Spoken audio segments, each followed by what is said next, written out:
First, I'd just like to thank everyone for coming out and making this a great DEFCON. This has been my first DEFCON, and I've really enjoyed it. Had a lot of great speakers here, and it's been fabulous attending, and just hope speaking is half as fun. Anyway, my handle is Skunkworks, and today I'm going to be talking to you about hacking the global economy with GPUs, or how I learned to stop worrying and love Bitcoin. Then first we'll start off with the usual housekeeping. I'm not a Bitcoin developer, I only play one on television. I'm an undergrad in electrical engineering, kind of a phone freak and a hardware guy. This is my, as I said, first DEFCON, and I'm not affiliated with Lockheed Martin, just in case you're wondering from the handle. I'm going to try and cover as much as possible in this 20-minute turbo talk, kind of trying to aim this at all levels of Bitcoin to the best, or all levels of knowledge about Bitcoin to the best of my ability. Feel free to go ahead and contact me, anything about the talk or any further questions. And again, talks for informational purposes, don't do anything stupid. So first, kind of some real basics about Bitcoin, how it came about, kind of some of the reasons behind it. I'm sure a lot of you are already familiar with this, but a lot of other payment solutions online right now are plagued by extremely high fees. You've got high fees by PayPal, you've got fees on debit cards, crazy interest rates on credit cards. Very little in the way of privacy online right now for payment solutions aside from Bitcoin. PayPal tends to play money police. They do chargebacks all the time. Credit card companies do chargebacks all the time. They're kind of running your money. You're not running your money. And then, of course, you've got credit card companies amassing these huge databases of purchase histories and, user information, really for who knows what. So there's really no way to pay cash online before Bitcoin, and that's mic's falling. That's kind of, I think, one of the main reasons it came about. Then on top of that, you've also got the issue of regulation by governments, as we all know, in the huge economic collapse after the subprime fiasco. Government regulation is not always a good thing, and lack of oversight can really cause some problems. And so that's another thing Bitcoin's trying to address, is decentralizing money.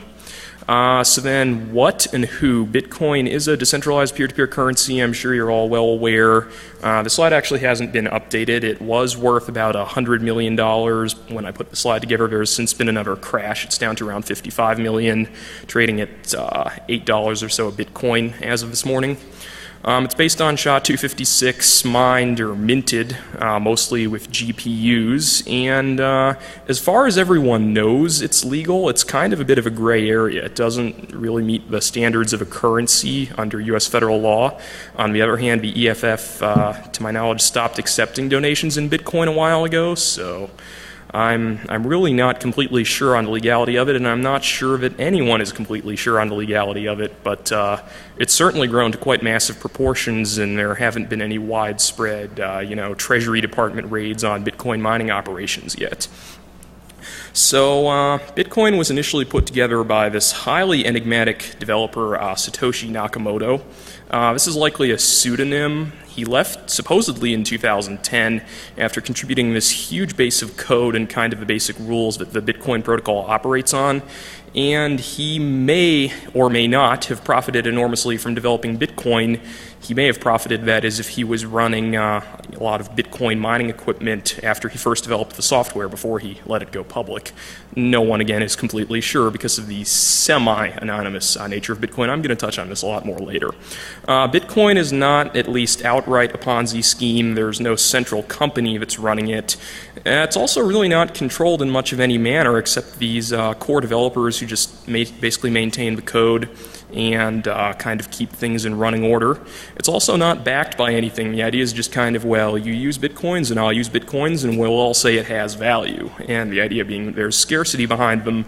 You can't just kind of pull them out of thin air in great quantities. So that's kind of the idea of the intrinsic value of them, even though they're not backed by anything. So basically, you've got Bitcoin miners minting Bitcoins with generally graphics processing units, also application-specific integrated circuits. I'll get to that a little later. When people mine these Bitcoins, they're stored in a wallet.dat file. Then every transaction is hashed into this big chain that kind of goes around the entire network. That's really an oversimplification. Most mining's pooled now, but that's kind of the basics of it. Then, as we move into the economics, mining is designed to become exponentially harder and harder, leading to a finite supply of roughly 21 million bitcoins. They can be traded in quantities as little as 1/10,000th of a bitcoin. As I said, they're minted now mostly by graphics processing units, but then you can also use CPUs, which are quite inefficient now, and possibly application-specific integrated circuits. That is a special piece of hardware only designed for mining bitcoins, maybe some of the bitcoin mining power now. It's loosely tied to other currencies via energy and equipment costs. You know, you'd think Bitcoin just being kind of this decentralized peer-to-peer currency, it would just be a completely free market.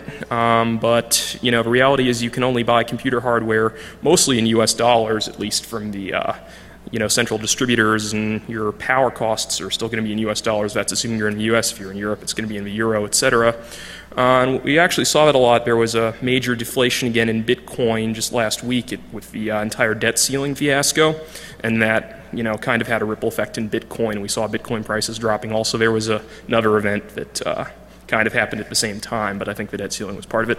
Anyway, if Bitcoin does ultimately become a stable currency, profits for mining Bitcoins are going to have to go down to zero because mining does become exponentially harder.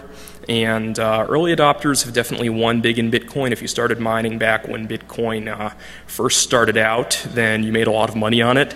Late adopters at least were still covering costs until about a week ago when we had this second kind of market collapse. And supply and demand curves kind of explain everything relatively well. If you look at the blue there, that's your supply curve. The two red ones are your demand curves. And basically you just have the shifts in those two curves affects your equilibrium that the price will tend towards. Bitcoin had 200,000% inflation over the last several months. Really, really explosive growth to a high of over $30 a Bitcoin back in June. Then it devalued to about half of that to $15, and then was stable over most of July.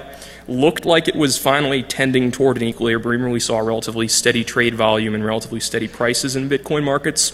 And then just last week, with the whole debt ceiling fiasco, combined with a either large break-in or large expose of a scam with a site, mybitcoin.com, about $250,000 of Bitcoins just kind of left when the site went down, and no one's exactly sure what's up, and that caused Bitcoin prices to drop to around $8. That combined with the whole debt ceiling thing.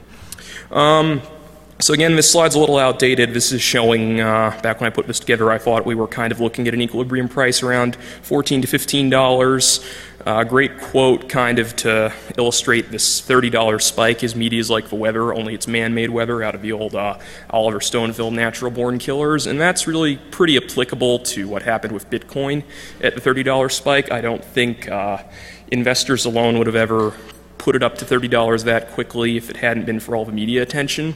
And media just kind of created a very, very large demand pull inflation. People were just buying Bitcoins left and right, sitting on them. And that's what drove the prices up so high, really to unsustainable levels. Then you had this big currency exchange, Mt. Gox, getting hacked. I'll get to that a little later in my talk, and they that really just kind of caused Bitcoin to lose a lot of its value. And then, as I said, there was the second break into an e-wallet provider, mybitcoin.com, very recently that caused yet another drop that we don't see on this graph.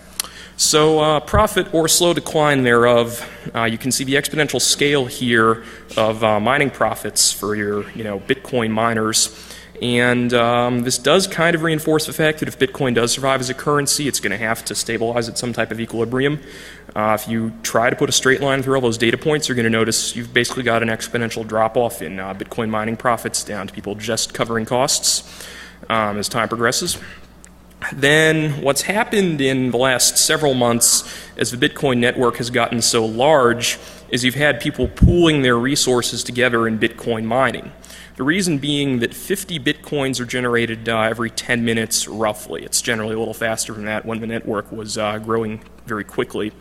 But only having these blocks of 50 Bitcoins being generated every 10 minutes, if you're an average Bitcoin miner out there, you might be mining one of these blocks every 2 months. So That's where the idea came in of pooling resources together and getting smaller payouts much more quickly. Then some pool operators are taking a cut. The administrator of deepbit.net, which was the largest mining pool for quite a while, I'm not sure if it still is. I haven't really kept up with mining pool stats, but he was clearing over $30,000 a month, and that's a conservative estimate at one point, and that went on for at least 2-3 months at that rate. Mining pools introduce a huge attack vector on Bitcoin. We had already an incident where DeepBit got the payout addresses, the Bitcoin addresses of users that the coins are paid out to changed, and I'll cover that a little later in attack vectors, but they definitely introduce a pretty large surface that criminals can get at. Then kind of the scary stuff with botnets, and there's already been a botnet spotted in the wild mining Bitcoins, is if you have a botnet that plays by the rules, there's really no way to distinguish it from regular mining traffic unless you figure out that the botnet is a botnet by looking at command and control channels or finding infected systems, etc. But looking at the Bitcoin end, it looks just like regular Bitcoin miners. And the interesting thing with Bitcoin, unlike just about everything else, is if you're a botnet, you're better off not actually trying to DDoS Bitcoin or take it down. You're better off just simply playing by the rules and making money at it. And in fact, I did a couple conservative calculations. There are probably dozens of botnets out there right now that could net the botmaster $100,000 a day doing that. And frankly, we don't necessarily have any way of knowing that a very well-coded botnet is not responsible for half of Bitcoin's hashing power at the moment. Attack vector wallet.dat. All of Bitcoin users' coins are stored in this single file. It is in plain text. The Bitcoins represent the public keys, and your private keys, the right to spend them, stored in wallet.dat. If you read the frickin' manual, you're going to encrypt wallet.dat. Most people don't, including this one guy going by the handle All in Vain, who stored about $500,000 worth of Bitcoins in a single file. He was compromised by some type of targeted attack. He lost everything. So, good quote here, based on the findings of the report, my conclusion was that this idea was not a practical deterrent for reasons which at the moment must be all too obvious. Dr. Strangelove from the movie that's kind of the theme of the title.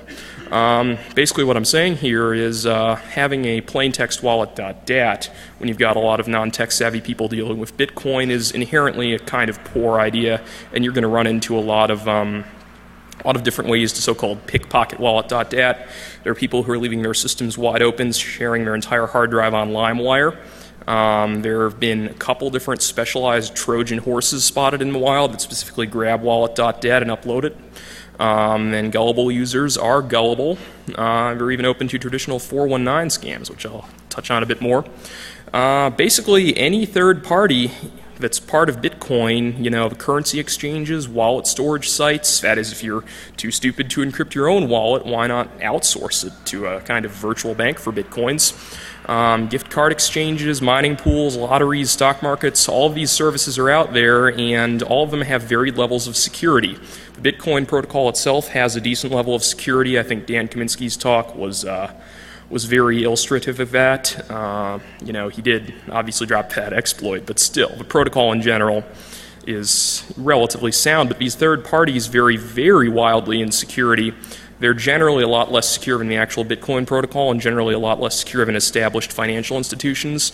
Had deepbit.net, the big mining pool, getting hacked into, undisclosed amounts stolen through undisclosed attack vector, changing payment addresses, and then the administrator, Taicho, reimbursed users for however much was lost. One has to think when he was making $30,000 a month, he didn't want his income to go away and might have just paid out of pocket, who knows.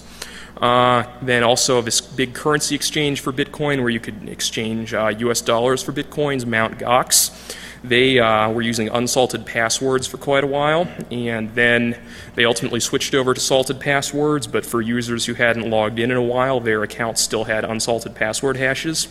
And basically what happened is someone, through, again, an undisclosed attack vector, got a hold of the username and password hash database, ran it through your run-of-the-mill hash lookup table, and got about access to $9 million worth of accounts, attempted to withdraw the money. Trading ended up freezing for about a week, and that devalued the Bitcoin market from about $200 million to about $100 million because of the lack of confidence.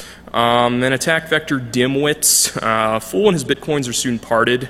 You can have traditional 419 style scams, such as I'm a Nigerian prince with 89 million bitcoins, and you can have fake gift card sites. Plenty of those have been spotted in the wild. Fake investment sites, fake mining pools, possibly. I'm not sure that we've seen any in the wild yet, but it's certainly a real possibility. Fake currency exchanges are definitely out there. No chargeback really means easy pickings. You can't call up American Express and say, hey, someone just stole 500 bitcoins from me, can you guys do a chargeback? There's definitely an inverse correlation with tech savvy and victimization among things like this. There's really no patch for human stupidity, so if you've got stupid people using Bitcoin, you're going to run into a lot of theft. Then attack vector, whales, and HFT kind of borrowed a whale term from Las Vegas here, but anyone with enough assets can really directly move the Bitcoin market. This is kind of more an economic attack, but the idea would being that you have enough assets to exert partial market power, and then you can just sell and buy, and that would artificially inflate and deflate the price. You can pretty well camouflage that by simply splitting up all of your large accounts into a bunch of small accounts. And it's pretty hard to distinguish from regular trading when the market's fluctuating enough. Then high-frequency trading, already probably read about this on Wall Street, but that's where you have automated trading for small marginal gain repeated ad infinitum. Coupled with market movers, you can really get an unfair advantage, but the market does become harder to move the more Bitcoin grows. Then vending machines and Finny. This is the Finny attack. Basically, if you accept a transaction without having any confirmations, the attacker can create an unbroadcasted block and then send the same coins to himself in that block. Then, let's say, walk up to a vending machine that takes bitcoins, and by the time the vending machine has its transaction processed, the attacker's already sent their bitcoins to himself instead of the vending machine. So, a pretty simple solution around this is to just have some type of stored value card where you require instant transactions. If you need to use bitcoins at 7-Eleven or a vending machine, you just go ahead and load up your stored value card and then you use that. BRB FBI. So, yeah. Dan Kaminsky already really touched on this a lot. I'm going to skip over a lot of this, but the basic thing is a lot of what's done in Bitcoin is public, the addresses, the transaction records. In theory, as far as anonymity goes, this in and of itself wouldn't be a problem. What ends up happening, though, is you've got a lot of users, like he said, on forums who are, posting, hey, donate to my Bitcoin address, or, you've got people reusing the same Bitcoin addresses over and over again. And what you can do, and what Reed Harrigan showed in their paper, I'd highly recommend everyone to go out and read that paper, is that Bitcoin is really not that anonymous, unless you're sitting around war driving 10 towns away, It's just not that anonymous, and sites like Silk Road have really started to give it quite a bad name. But basically, don't be surprised if the party van rolls up if you're doing illegal stuff on Bitcoin. Then we've got application-specific integrated circuits. Already kind of talked about this, but the idea behind it is you've got a specialized piece of computing hardware, specialized chip that would be custom-built just for mining Bitcoins or just for doing SHA-256. Very high upfront development costs in this, but they're much more efficient than using graphics processing units for mining Bitcoins. I've already got an anecdotal report, but they're deployed in at least one Bitcoin mining operation, and again, just like a botnet, they could represent a very high percentage of network hashing capacity, and we really wouldn't have any way of telling. Then we've got the GPU shortages that have been caused by Bitcoin. The Radeon HD 5800 and 5900 series have been the hardest hit right about the time Bitcoin went up to $30. There were just huge shortages, like my local micro center had no X800 or X900 series Radeon GPUs left in stock. The week Bitcoin hit 30, they even, I think, had some X700 selling out. People were that desperate to mine Bitcoins and get in on the action. Demand pull inflation's been driving up retail prices about 30%. I think they're starting to come back down a bit now with the fever around Bitcoin dying down a little. The 5000 series are more efficient than the 6000 series in mining Bitcoins, and even the 6000 series beats NVIDIA by a lot. The GPU hash cracking talk yesterday had a pretty interesting, some pretty interesting info about that. Each GPU was representing around $15 a day in profits of revenue, or $15 a day in revenue at peak prices. And then a couple oddities that are relatively funny. We've run across a couple Anecdotes of Bitcoin miners suspected of growing marijuana because they've had very high electric bills. They've been raided, and it turns out, well, they're farming currency.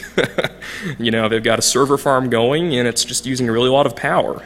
There's one Bitcoin miner also who suffered brain damage after heat stroke. He slept in an unair-conditioned room with a bunch of mining rigs, and, you know, don't do that. Butcoin.org has a lot of pretty good humorous stories like that. And that's pretty much it. Any quick questions?